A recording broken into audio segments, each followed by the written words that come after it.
అరే మామ సినిమాకి పోదామా? సరే మామ. అరే మా బంటి గారికి కూడా ఫోన్ చేయరా, వాడు కూడా అతనేమో. సరే మామ. వీడు ఎందుకు ఇప్పుడు ఫోన్ చేస్తాడు? హలో మామ. మామ చెప్పురా. సినిమాకి వెళ్దాం, వస్తావారా? పోదాం రా. 10 నిమిషాలు రెడీగా మామ, పోదాం. 10 నిమిషాలు ఎందుకురా, 5 నిమిషాలలో ఉంటా. సరేరా.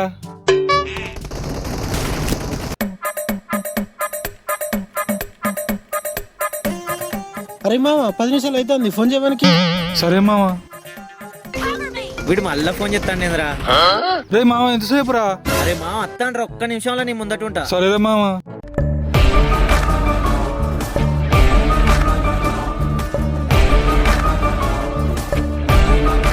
అరే ఇంకెంతసేపు రా, వానికి ఫోన్ చేయి పోదాం. సరే మామ. వీడు మళ్ళీ చేస్తాడు. వాడు కట్ చేస్తున్నారా? అరే ఇవన్నీ ఇంటికే పోదాం పారా. అరే ఇవన్నీ ఇంటికే పోయి చూద్దాం రా, బండి ఎక్కు. ఇప్పుడు ఫోన్ చేయరా వానికి. అరే ఇప్పుడే బండి స్టార్ట్ చేసినా నువ్వు ఫోన్ చేసినావురా. ఒకసారి ఇటు చూడరా. మ్యూజిక్ ఖతం.